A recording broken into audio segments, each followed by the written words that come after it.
invités avec nous pour décrypter et revenir sur les tendances qui ont marqué notamment ce mois d'août et cet été dans son ensemble. C'est le grand tableau de bord des marchés chaque dernier vendredi du mois. Avec en plateau à nos côtés Kevin Lenouaille, qui est directeur associé d'Avant-Garde Family Office. Bonsoir Kevin. Bonsoir Grégoire. Et Bertrand Lamiel, le directeur général de Ports en Part Gestion. Bonsoir Bertrand. Bonsoir Grégoire. Et à distance, en visio avec nous, nous accueillons avec plaisir Romain Daubry, consultant pour Bourse Direct et cofondateur de l'Atelier des Options. Bonsoir à vous Romain, merci beaucoup de participer à ce grand tableau de bord des marchés. Bertrand, je commence avec vous, avec un été américain qui s'est plutôt bien passé et qui continue de bien se passer, puisque cette semaine, le S&P 500 a marqué de nouveaux records, hier précisément à 6500 points, et des poussières. Les records sont faits pour être battus. C'est un des dictons boursiers que j'ai retenu depuis quelques années, oui, Bertrand. Les tendances durent longtemps. Ouais. Donc, effectivement, on a un S&P qui se comporte très bien en dollars, parce que malheureusement, pour les investisseurs européens, retraduit du change, on est encore en performance négative. Il faut bien le préciser, c'est quasiment 12% de mouvement sur l'euro-dollar depuis le 1er janvier. Donc, attention aux performances quand on les compte en dollars ou en euros. Mais donc pour l'instant, c'est quand même le marché, ça reste le marché directeur. Il y a un problème de change pour nous, mais pas forcément pour tous les autres pays sur la planète. Et donc oui, le S&P fait des nouveaux plus hauts. C'est relativement récent, puisqu'on avait eu ce décrochage de 10%. Donc là, on a remis les compteurs à zéro. Et ça, c'est plutôt une bonne nouvelle, puisqu'en fait, il y a des statistiques qui existent, nombreuses et variées. Ouais. Là, j'en présente une qui remonte aux années 90. Et donc, quand on investit sur un nouveau plus haut du S&P, la probabilité, on fait des meilleures performances que si on investit dans toute autre période. Alors, c'est un peu contre-intuitif et les gens ont tendance à se dire non, mais globalement, les investisseurs sont à 80% contrariants. Donc, sur le principe, ils préfèrent acheter sur repli. Et ils ont toujours en tête, en fait, quand on parle de nouveau plus haut, immédiatement, l'image que vous avez, c'est le dernier nouveau plus haut, celui avant le précipice. La réalité, c'est que ce dernier plus haut, reprenons le fameux, celui de 2000, en fait, la série des nouveaux plus hauts, elle commence en 96. Ça dure 4 ans, quoi. Et ça dure 4 ans. Et c'est ça, c'est ce que montre ce graphique, ces statistiques. Plus la tendance dure dans le temps, plus vous gagnez en probabilité que cette tendance... Oui, un marché baissier, en moyenne, c'est 1 an, et un marché haussier, en moyenne, c'est 5 ans. Ouais, c'est ça. Donc, en fait, non, timer le marché, c'est compliqué.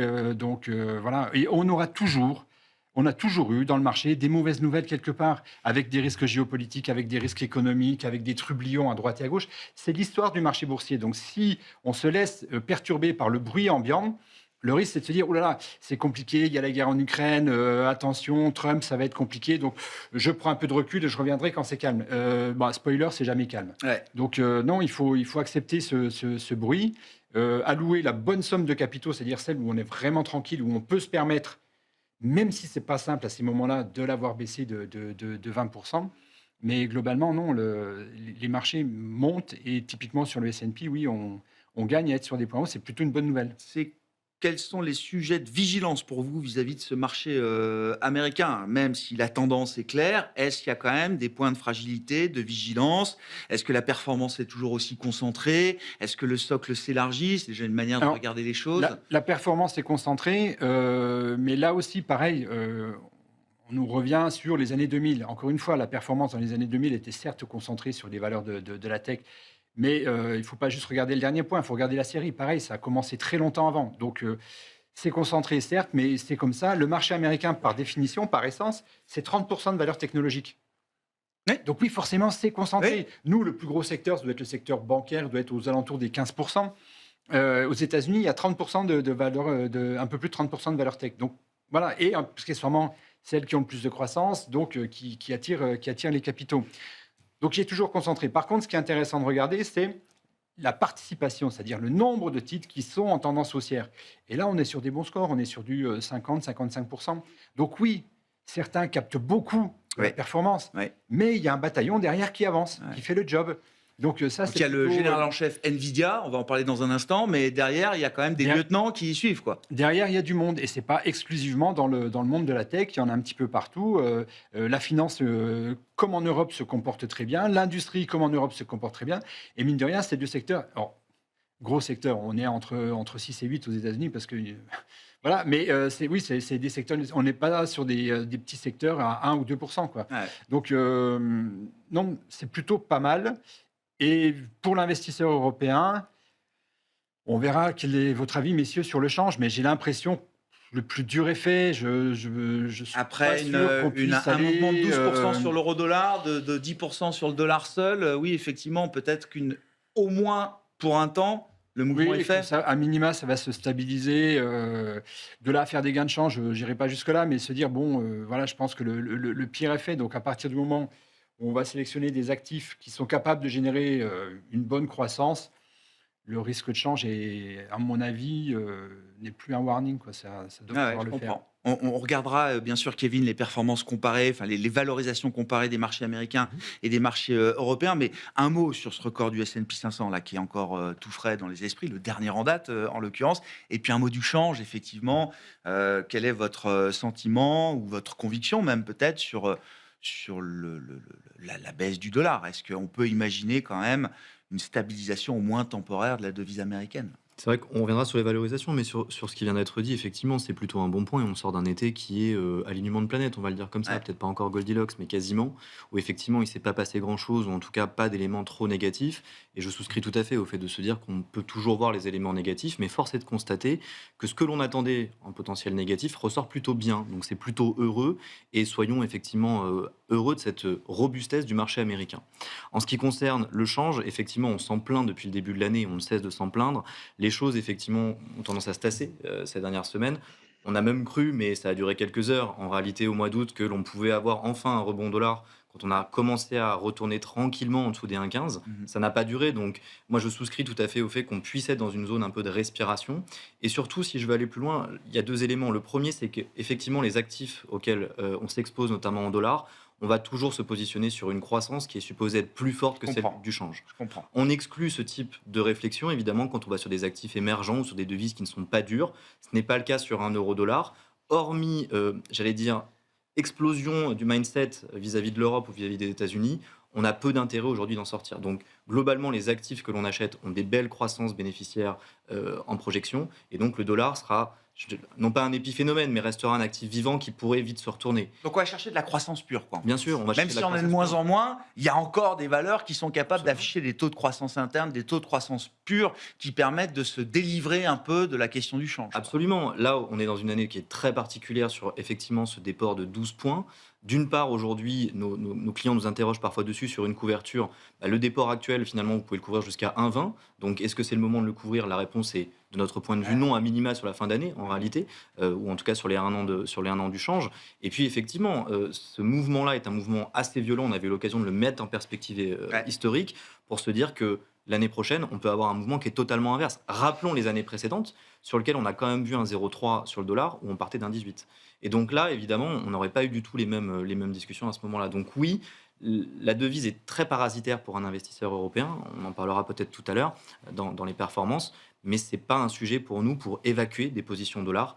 C'est autre chose peut-être en obligataire où les rendements Où là, sont moins, bien sûr. effectivement, le système de couverture est beaucoup plus légitime, Absolument, effectivement, absolument. sur des produits de taux et des produits obligataires. Sur le marché américain, Romain, alors, vous avez évidemment un graphe sur le Nasdaq. On parlait là du S&P 500, mais intéressant de regarder le Nasdaq. Intéressant de regarder le Nasdaq avec, évidemment, le général en chef qui est Nvidia. Et vous avez là aussi un graphique journalier du cours de bourse de Nvidia, Romain, qui montre quoi? La formation, le début de formation d'une figure baissière sur Nvidia, c'est ça?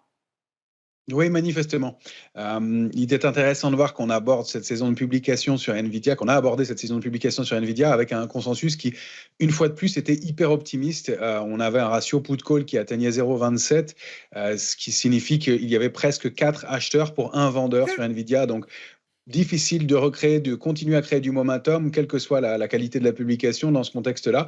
Et c'est ce qui s'est produit pour l'instant, en tout cas. On n'est pas allé plus haut que cette grosse résistance majeure à 182, 82, 90 sur Nvidia, qui est le plafond de verre pour l'instant. Et on a effectivement en journalier une structure de retournement baissière qui se met potentiellement en place, dont le déclenchement et le clou a été enfoncé par l'annonce d'Alibaba aujourd'hui. Donc le titre baisse un peu. C'est pas méchant comme mouvement. La figure graphique qui n'est pas encore déclenchée, qui le serait à la rupture de 170, pourrait renvoyer aux alentours de 154, 155. On a un mouvement de consolidation plus qu'un mouvement de retournement. Ce ne serait pas un bon message sous 152,90. Mais effectivement, un consensus qui est quand même très, très haussier. Difficile de recréer, de continuer à créer du momentum dans ce contexte-là. Et puis, on sent tout un narratif autour du titre qui est complètement dithyrambique, aussi, quelle que soit la qualité, encore une fois, de la publication. Mais on sent qu'on commence à peiner pour avoir du momentum. Or, vous parliez du graphique du Nasdaq. Ouais. À plus longue échéance, on a effectivement un graphique en mensuel, je ne sais pas si vous l'avez sous les yeux à l'instant, qui commence à laisser des doutes quant à la poursuite du mouvement. Alors, c'est quelque chose de très long terme. C'est un graphique mensuel que vous avez ici. Vous voyez la progression haussière du Nasdaq qui forme des plus hauts de plus en plus haut. Et puis, depuis juillet 2024, un indicateur de momentum, un indicateur graphique qui indique la force, la vitesse de croissance des prix, qui ralentit et qui, lui, ne forme plus de nouveau plus haut. Quand ça arrive une première fois, comme ça a été le cas en janvier 2025, c'est un premier indicateur de divergence. Ça n'empêche pas la poursuite à la hausse, mais ça avait quand même débouché sur le fameux mouvement de baisse du début d'année. Là, c'est la troisième fois qu'on enregistre cette divergence, que les prix forment pour la deuxième fois des nouveaux plus hauts. Et pour la deuxième fois, l'indicateur forme de nouveau plus bas. Donc, on peut se poser des questions quant à la pérennité du mouvement. Ça, c'est vraiment quelque chose de long terme aussi. Donc, on a un mouvement de correction, de consolidation à court terme sur Nvidia pour un excès technique, probablement. Il va falloir purger cette grosse position haussière, notamment sur les options. On a des positions qui sont colossales sur Nvidia, des décalages évidemment en pourcentage qui sont gigantesques, 44 milliards de décalage pour 1% de variation sur Nvidia, et des positions d'options qui sont stratosphériques. Donc quand on a monté autant, les arbitragistes ont dû acheter en contrepartie le titre. Quand on va arriver à l'échéance du mois de septembre, il va falloir alléger ses positions gentiment. Donc, il y a cet excès qui va devoir être purgé un peu. Donc, il y a une part de technique à court terme, à mon sens, et un retracement possible. Et puis, il y a une part de manque de momentum sur un mouvement haussier qui a été extrêmement puissant depuis 2020 et puis depuis 2022 sur les indices américains notamment. Comment vous... Alors, ça, c'est la lecture technique. Bertrand, comment on regarde, je ne sais pas, à quel type d'indicateurs un peu fondamentaux on se rattache aujourd'hui pour essayer d'évaluer le développement de ce cycle autour de l'IA. Alors on verra, l'histoire nous dira évidemment si on est dans une bulle, si on était dans une bulle, et la question étant à quel stade est-ce qu'on en est. Vous êtes venu avec un graphique, alors là c'est le domaine de la construction de data center versus construction de bureaux aux États-Unis. On est en train de construire plus de data centers que de bureaux aujourd'hui aux États-Unis. Oui, les investissements dans les data centers commencent à s'accumuler, et avec les grands noms qui sont à la manœuvre, c'est-à-dire dans les 7 mails, vous avez les Apple, Google, Amazon, Microsoft qui sont en train d'investir, Tesla aussi. Donc ils ont les poches pleines, ils investissent dans les data centers parce que ils vont avoir besoin justement de stocker de plus en plus de données. Ils passent même des contrats directement avec des énergéticiens pour s'approvisionner. Et du coup, ça coupe l'herbe sous le pied à tous ceux qui disent, en gros, l'énergie que vous pompez pour les data centers, elle n'est pas à disposition pour... je vais créer ma petite centrale, et puis comme ça, plus personne m'embêtera, quoi. Exactement. Ouais. Et puis, je ne suis pas dépendant des coupures qu'il peut y avoir pour des raisons X ou Y. Donc, oui, il y a des investissements dans les data centers qui sont énormes, et puis derrière, qui drainent, on le voit surtout toute la série électrique. Alors, ça va forcément du câblage, ça va sur les connecteurs, ça va sur la gestion de la puissance, sur le côté isolation, enfin bref. Toutes ces sociétés, donc dans le domaine de la construction et dans le domaine industriel, en profitent et sont tirées par cette thématique. Donc, oui, c'est impressionnant les prix qu'il y a. Le MIT a sorti une étude disant qu'il y avait à peine 5% des applications aujourd'hui, sur lesquelles on pouvait chiffrer un retour. 95% des boîtes qui ont investi dans l'IA perdent de l'argent pour l'instant avec ça. Donc, mais voilà, c'est le départ. En fait, faut bien voir qu'il y a une histoire de cycle. Donc nous, on regarde vraiment les sociétés qui, au départ, c'est Nvidia, c'est AMD. Donc voilà, c'est toute la couche puce. Juste derrière, on va avoir les Amazon, Google, en fait, tous ceux qui vont traiter de la donnée à travers les hébergements des data centers. Après, on aura des applications, des gros consommateurs type Netflix, Spotify ou autres. Et puis après, viendront tous les les équivalents de Capgemini, Accenture Ouais, et je autres comprends, qui vont aider tout le monde diffuser, participer à la diffuser diffusion le, de biens, le bien sujet. sûr. Donc Pour l'instant, elles-mêmes et pour leurs clients. on est vraiment sur les premiers steps en termes d'investissement. Et boursièrement, ça se partage, c'est-à-dire que jusqu'à la fin de l'année 2024, tout ce qui était environnement électrique, ça fonctionnait très bien avec des Schneider, des Siemens. Derrière, on a eu DeepSeek, donc ça a tout arrêté. Bon, voilà. Forcément, vu les monceaux de capitaux qui se sont développés là-dessus, il y a des moments où il faut se reposer. Donc, c'est ce qu'on est en train de vivre. Ça ne remet pas en cause les tendances, mais il faut bien regarder ces différents clusters pour savoir où est le momentum du moment et pour aller investir dessus. Bon, si on en vient au match entre les États-Unis et la zone euro, alors vous avez chacun d'ailleurs vos graphiques sur ces performances comparées. Kevin, bon, il y a le graphique évidemment de la performance. Là, si on prend le graphique que vous nous avez apporté, Bertrand, donc on voit effectivement les small cap européennes, l'Eurostoxx, tout est en euros. Important là pour comparer effectivement les actions américaines et les actions européennes et rapporter en euros, donc il faut soustraire plus de 10% de performance. On a effectivement un Nasdaq et un S&P qui sont même peut-être légèrement négatifs pour un investisseur européen. Kevin, qu'est-ce que vous dites de cette situation et comment est-ce qu'on regarde aussi sous les performances la valorisation de ces marchés et puis aussi les attentes de bénéfices. Là, on a conclu quasiment la séquence de résultats. Qu'est-ce qu'on attend désormais des perspectives bénéficiaires pour ces deux zones, les entreprises de ces deux zones? On en attend des choses assez variées, à vrai dire, et on est assez étonné effectivement de ce type de performance. Alors, on inclut effectivement la devise à ces réflexions-là, mais globalement, effectivement, cette année, l'Europe emporte le match de ce point de vue-là. Quand bien même on retraite en fait l'élément devise, on a une Europe qui emporte le match, effectivement. Après, la question effectivement qui va se poser, c'est quels sont les sous-jacents à cela? Ce sont les mêmes que ceux qu'on avait pu évoquer en réalité lors de la dernière émission. C'est-à-dire, le marché marche sur deux jambes aujourd'hui, États-Unis, Europe. Il marche sur effectivement une croissance des BPA, notamment, et une baisse des taux. Mais pas dans le même cadre, effectivement, quand on parle zone Europe, zone euro, US. Quand on parle aujourd'hui des États-Unis, si on prend les deux extrémas, toujours les mêmes, 34% de hausse des BPA à venir sur les 12 prochains mois pour souscrire au niveau de valorisation actuel. Ou alors vous mettez 8 baisses de taux dans le marché.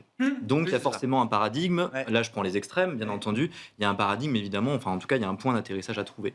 Et force est de constater, sur la zone américaine en tout cas, que les États-Unis le trouvent plutôt bien en réalité. En termes de valorisation, on a évidemment ce sujet-là parce que... Donc vous regardez le PER, c'est ça? Absolument. Comparé entre, alors c'est l'indice MSCI Europe en enlevant le Royaume-Uni et le S&P 500. Oui, donc là, on change un peu du CAC ou oui, du bien stock. sûr. Bah non, mais il faut regarder Mais plus les large. marottes sont toujours les mêmes, vous avez raison. Bien sûr. Et donc le sujet ici, effectivement, c'est 34% encore une fois de hausse des BPA ou 8 baisses de taux. Et le point, c'est que le marché y arrive. Il y arrive parce qu'effectivement, il va acheter ces nouvelles-là. Donc Jackson Hole lui a redonné un peu de fuel finalement dans ces espoirs-là. On ne souscrit pas à 8 baisses de taux.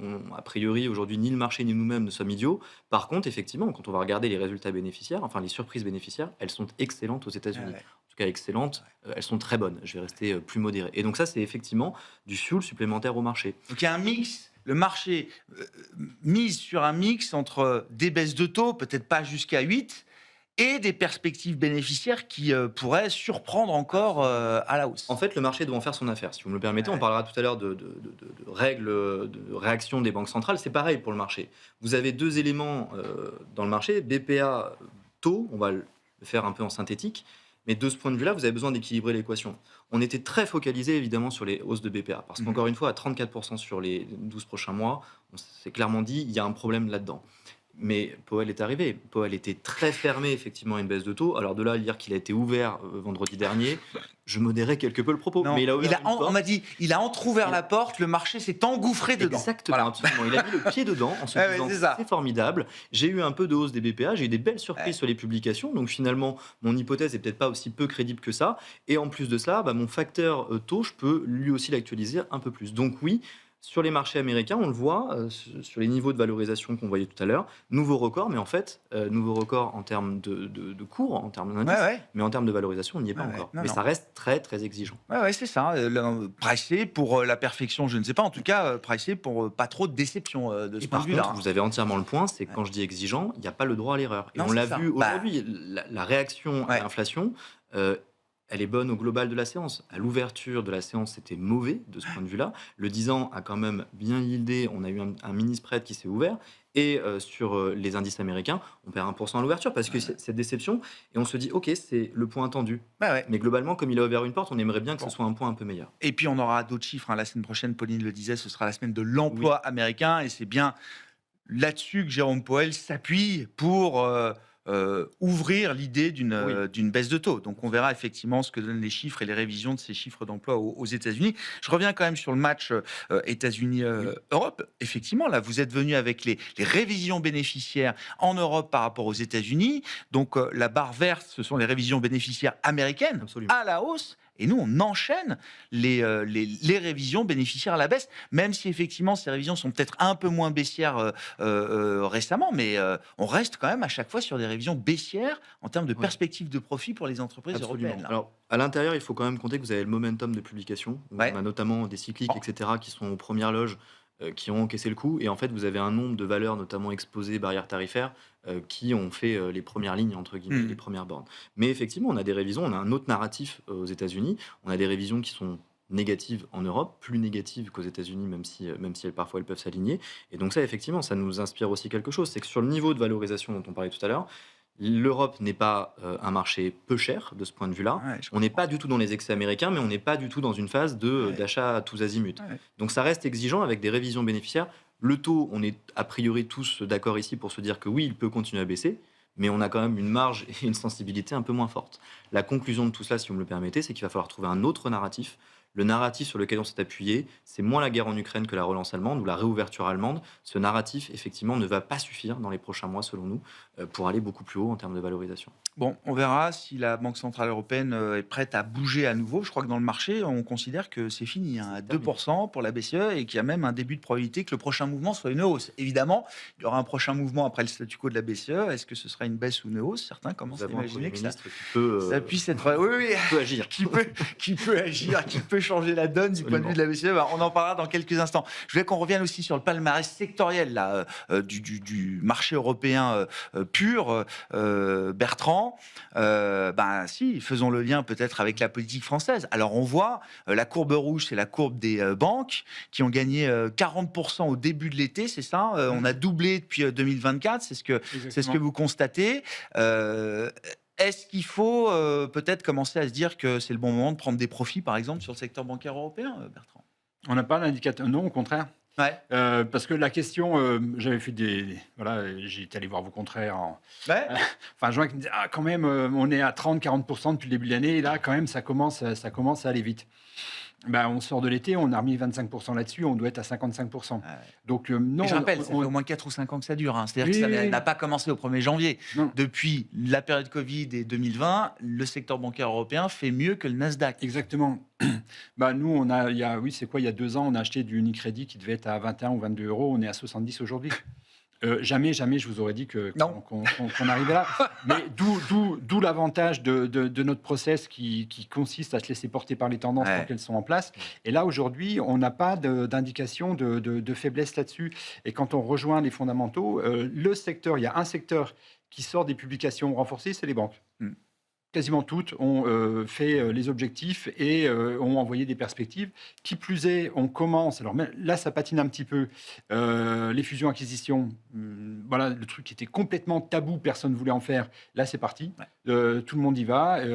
Donc, ça se rachète à l'intérieur des pays, ça se rachète hors des pays. Et notamment, il y a eu des achats en Pologne. Là, j'ai vu qui veut racheter Alpha Bank en Grèce. En Grèce. Racheter Alpha Bank en Grèce. Enfin, bien sûr, mais on a changé de monde. On a changé de monde. Donc, en même temps, la Grèce se finance moins cher que nous sur les 10 ans. Maintenant. Bien sûr. Donc, oui, il y a ça qui est en train de se mettre en place. Et donc, en fait, les banques, dans un premier temps, elles ont été portées par un double effet qui était positif. C'est-à-dire, le dépôt qu'elles avaient ne leur coûtait plus d'argent. Et 2, ça leur rapportait de l'argent. Donc ça a été très fort. Donc là, les banques du Sud qui étaient bourrées de cash, donc en ont profité. Et puis là, en fait, le relais de croissance arrive avec tout le PNB que fait généralement une banque sur les placements d'épargne, sur les prêts, ce qu'elle peut faire avec les entreprises. Ça prend le relais. Et donc, on voit que c'est en train de monter en puissance. Et quand on regarde les valorisations, alors certes, le parcours, il est énorme, mais en fait, les valorisations... Non. On reste sur des Il n'y a rien de niveaux très moyens. cher encore, oui. Donc, forcément, ça tremble parce que, voilà, en France, on ne sait pas trop politiquement où on va et on a le souvenir de ce qui s'est passé l'an dernier avec une assemblée à remettre en place. On n'est pas les seuls. Voilà. Aux Pays-Bas, ça chauffe un peu. En Espagne, Donc, c'est toujours compliqué. Oui, forcément. La dimension politique, elle est partout. Là. Voilà, d'abord, c'est partout, c'est partagé. Deux, on a quand même là il faut aussi regarder côté positif. On a des plans de relance qui sont actés, mais qui ne sont pas rentrés dans les faits. Donc, compliqué pour un analyste de les mettre dans du PNB. Mais donc voilà, c'est le plan sur la défense, c'est le plan de relance en Allemagne. Alors, il faut qu'ils aillent jusqu'au bout. Il y a une dimension politique là-dedans qui fait que probablement ça va prendre du temps et ça n'ira pas en ligne droite. Mais en fait, tout ça, c'est les drivers qui, au fur et à mesure... Et donc, quand vous parliez de changement de narratif, je pense que ça peut aider au fur et à mesure à se poser parce que c'est quand même des mouvements qui sont hyper puissants.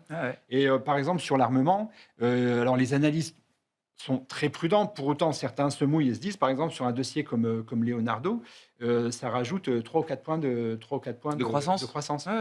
C'est-à-dire qu'au lieu d'être entre 10 et 15, on sera entre 15 et 20. Ça peut changer le statut de la valeur. Ça a commencé d'ailleurs. Le marché a déjà commencé à intégrer le marché l'a bien intégré, mais voilà, donc ça... C'est des choses qui sont relativement puissantes. Romain, alors si on parle de l'Europe, alors il y a deux graphes qui m'intéressent là dans ceux que vous nous avez apportés, Romain. Peut-être l'IBEX. Alors là, avec une vue très longue, c'est un graphique, une vue trimestrielle sur l'indice action espagnol, qui est la vraie star du moment. Alors le MIB italien va toujours très bien également, je crois, Romain, mais c'est vrai que l'IBEX, et vous en parlez régulièrement, ça reste un indice qui surperforme très très largement les pairs européens. Oui, effectivement, près de 30% de hausse, 28% de hausse depuis le début de l'année. J'ai hésité avec le MIB, et puis il fallait changer un petit peu, puisqu'on avait parlé pas mal de l'Italie, et donc signaler l'excellente performance de l'IBEX, qui effectivement, depuis 2024, a débordé un gros niveau technique, 11 480 points, et a déclenché une structure de retournement. Romain, on a un petit problème avec votre son, Romain. On va essayer de régler ça avec les équipes en régie. Bon, on parlait de l'IBEX. Je voulais qu'on dise aussi un mot des small caps françaises. Alors, je ne sais pas, Bertrand, en part. Européenne. Alors, européenne. Française et européenne. Oui. Mais française, parce que quand même, c'est vrai que ça a été là aussi un des mouvements de l'été. Je veux dire, en quelques semaines, on a vu le CAC Small, alors qu'il commençait à aller déjà mieux, mais s'envoler pour avoir jusqu'à atteindre une performance de plus 50% depuis le 1er janvier. Alors, le CAC Small, il y a un ou deux noms qui ont fait la différence dans la biotech. Quoi J'ai vu, il y a Abivax, c'est ça. Voilà. D'accord. Donc, voilà, qui a fait les beaux jours du CAC Small. Mais même quand on enlève Abivax et qu'on dézoome, on prend un indicateur européen mid et small cap, on est sur des 20% depuis le début de l'année. Donc, on est largement devant les 13 ou 14 d'un Eurostoxx. Alors après, oui, l'IBEX fait mieux, mais il y a une structure très financière, donc on l'explique par du sectoriel. Mais oui, et ça, c'est le deuxième segment de marché qui sort renforcé de cet été, c'est les mid et les small cap, parce que pareil, sur les publications, forcément, il y avait un peu de crainte, donc probablement les analystes étaient un peu en deçà sur le sujet. Et donc, elles ont bien publié. Et pareil, là, il y a une participation qui est forte et qu'on attendait depuis quand même un grand moment. Donc, oui, non, c'est impressionnant. Et puis, on revient sur des données historiques, c'est-à-dire que là, des dossiers qui ont des performances, donc dans les leaders, j'ai pris les stats au niveau européen. Quand on prend les mid-cap qui se comportent bien, on est sur du 60% de la cote et en tendance haussière. Et à l'intérieur de ça, il y en a 6% qui ont fait plus de 100%. D'accord, oui, c'est ça. OK. Oui. Donc, si vous touchez... si vous êtes dans les 6%... Mais non, mais je veux dire, on n'est pas sur du 1-2%. Non, oui. Voilà, je veux dire, il y en a 60 qui marchent bien, il y en a 10%, donc 6. Il y a un truc qui se développe. Une sur 10 fait des performances. Et donc, il y a des Françaises qui font Excel, on doit être à 400, 450. Voilà. Bien sûr. Bon, voilà, ça aide forcément à faire de la performance, pour autant qu'on sache les tenir et pas les abandonner après 30 ou 40% de hausse. C'est un truc que j'ai appris au bout de quelques années. On coupe ses gains toujours trop vite. Ça, c'est souvent dans Oui, les c'est biais le problème, psychologiques biais qu'on de a. disposition. On coupe ses gains généralement trop vite. Vous avez envie de chasser pour vos clients ce rallye des small caps, alors françaises ou européennes peut-être, Kevin? La réponse est oui, Ouais. mais les chasseurs sont échaudés. Je vous rappelle on sort évidemment d'un moment qui était très compliqué et donc effectivement, en gestion privée, nos clients ont fait le dos rond pendant des années. Ouais. C'était évidemment un vrai axe de gestion, depuis 2020 quasiment. Donc on a fait de très belles choses et de moins bonnes, il faut l'assumer. Et donc on l'a vu, hein, cette année, on est notamment reparti avec des supports en fait très diversifiés là-dessus.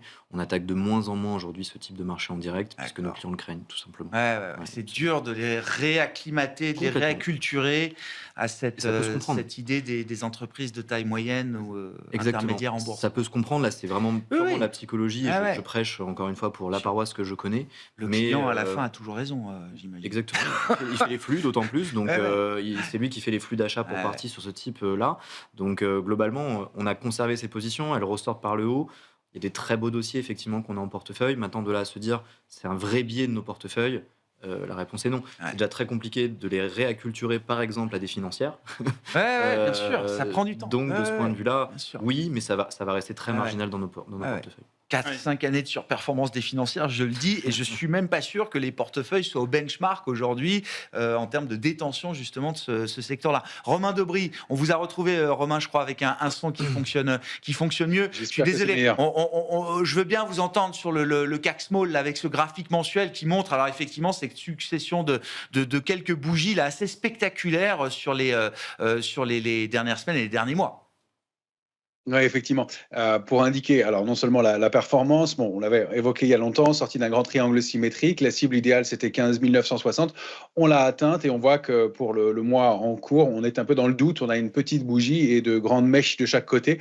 On fait une pause après avoir rallié un objectif idéal. Effectivement, très concentré sur quelques valeurs, mais on aurait pu prendre un indice de mid-caps italienne. On aurait des performances qui sont assez similaires aussi. Donc, tout n'est pas concentré partout sur quelques valeurs. Et effectivement, le secteur des small et mid caps est en forme. C'est dire aussi qu'on a atteint une cible graphique. C'est ce que je voulais vous montrer aussi sur l'IBEX.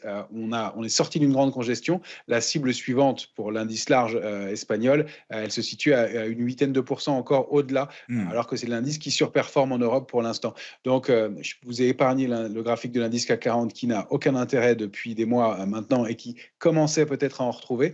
On a un problème puisque en Europe, on voulait sortir de cette zone de congestion dans laquelle on est bloqué depuis la fin avril, début mai sur le DAX et sur l'Eurostoxx en revanche. Et bien, la tentative de sortie par le haut de fin de semaine dernière a été invalidée et on se retrouve à nouveau dans un trading range, voire avec des marchés qui retournent sans tendance. On a eu un début de pression baissière qui a été invalidé, donc c'est-à-dire qu'il y a plutôt du désintérêt pour ces indices-là pour l'instant. Il faut continuer à privilégier le stock picking et peut-être encore un peu de momentum pour les small et mid caps, notamment en dehors de la France, mais plutôt en Europe. Ouais, donc un CAC délaissé plus qu'un CAC 40 qui créerait une panique chez les investisseurs. Je ne sais pas d'ailleurs ce qui est le mieux, mais en tout cas, voilà, pour l'instant, visiblement, les investisseurs, et à raison, pensent qu'il y a sans doute mieux à faire ailleurs. Venons-en et restons peut-être même dans le domaine politique, mais pour basculer côté américain. Alors, je ne connaissais pas cette décomposition je ne sais pas comment on le dit, Kevin, c'est le graphique que vous nous apportez, le degré d'indépendance de la Fed avec une décomposition qui est réalisée par l'équipe de recherche économique de Bloomberg.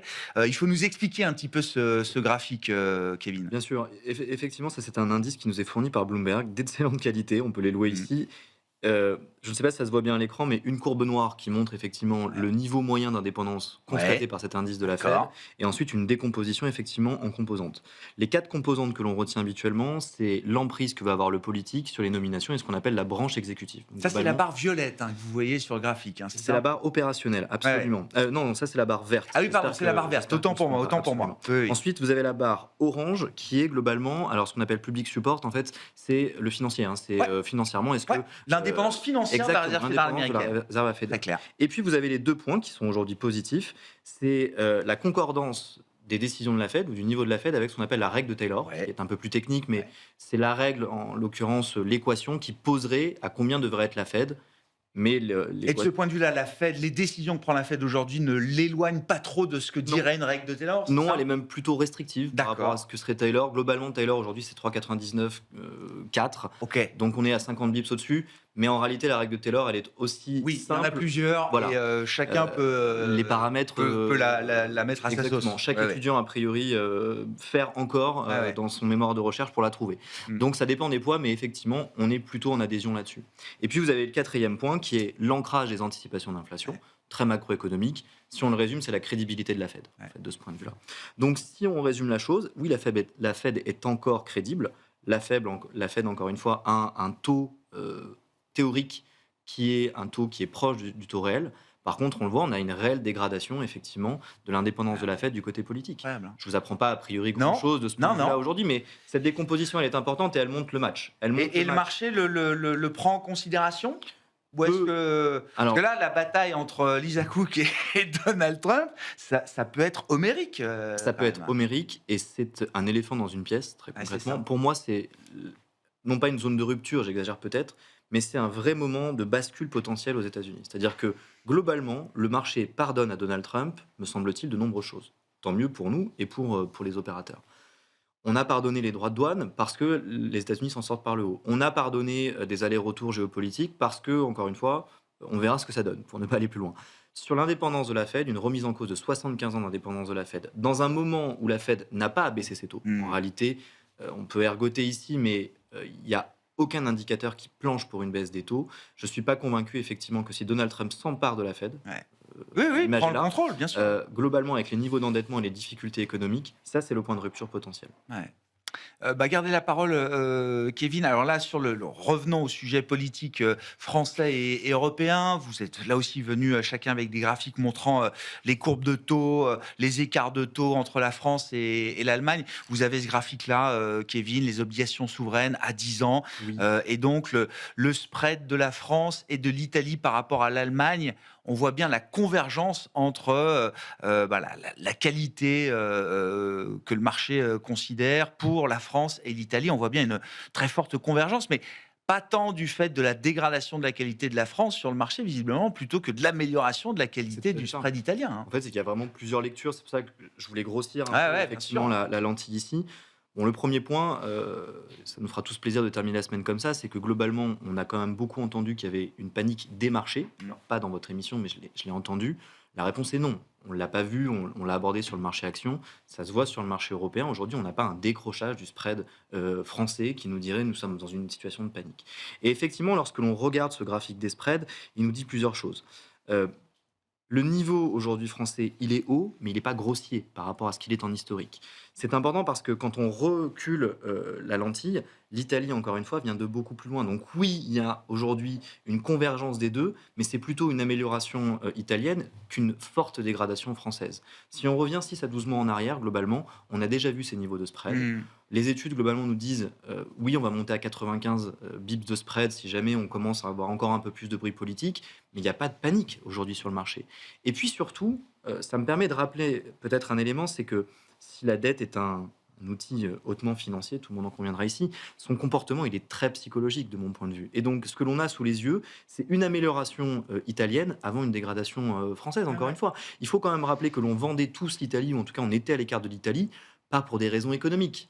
En tout cas, ça ne faisait pas le narratif. C'était pour une instabilité politique. Oui, bien sûr. Or, Je ne sais plus combien, 70 gouvernements post-Seconde Guerre mondiale. Voilà. c'est ça. Or, si on s'arrête là-dessus, c'est se dire que Giorgia Meloni, le temps passe vite. Ça fait 4 ans qu'elle va être là, à la rentrée. Ouais. Donc 4 ans de plutôt stabilité, avec une économie italienne qui n'est pas flamboyante, même s'il y a de très bons acteurs à l'intérieur. Tous les problèmes ne sont pas réglés en Italie, loin de là. Rappelons que Mais- les niveaux d'endettement sont supérieurs Ouais. en termes de PIB, j'en parle bien. Ouais. Et la croissance italienne, c'est quasiment 2 fois inférieure à la croissance française l'année dernière. Donc ce narratif-là, on s'en méfie beaucoup. Je terminerai juste pour dire que le vrai point, à mon avis, de test, si vous me permettez, ce sont les adjudications. La semaine prochaine, gros paquet d'adjudications sur la France. Monsieur Bayrou a très bien choisi son moment puisque la dernière était jeudi ou vendredi dernier, donc il a bien attendu. Ça, c'est vraiment le vrai test. Et là, effectivement, on pourra en reparler. À l'heure actuelle, pas de panique. On en reparle vendredi prochain. Oui, oui, jeudi 4 septembre, adjudication de dette long terme menée par l'agence France Trésor. Il nous reste 30 secondes, Romain, pour aller sortir un petit peu du jeu politique. Quoique, je voulais qu'on dise un mot de votre graphique des actions chinoises, parce que là aussi, c'est je veux dire, une partie de la planète boursière qui a vécu un bel été, Romain. Oui, très bel été. On pressentait qu'il se passait quelque chose à nouveau et ça surperforme effectivement en Chine. Là, j'ai choisi l'indice MSCI China Net Total Return qui concerne plutôt les entreprises internes et pas internationales en Chine, qui surperforment très très nettement aussi, un parcours aussi qui pourrait se poursuivre pour aller chercher les résistances que vous voyez aux alentours de 177,80 à moyen long terme. On peut aussi parler de la réaction d'Alibaba aujourd'hui suite Ouais, ouais. à son annonce, à ses publications qui eh bien, donne plus envie graphiquement que Nvidia, donc avec du potentiel. Donc il y a peut-être toujours des arbitrages à faire de ce côté-là, même si encore une fois, on le voit aussi sur le graphique, certaines périodes sont très, très volatiles, notamment la période d'octobre 2024, où on avait connu des épisodes très, très forts de volatilité. Donc attention à ce type d'investissement, mais ça peut permettre effectivement d'offrir des arbitrages intéressants et ça surperforme très nettement en ce moment en tout cas. Merci beaucoup, messieurs. Merci de nous avoir dressé ce tableau de bord des marchés le plus exhaustif possible à l'issue de ce mois d'août sur les marchés boursiers, notamment Bertrand Lamiel, Porzan par Gestion était avec nous, Kevin Lenouaille, Avant-Garde Family Office et Romain Daubry, consultant Bourse Direct.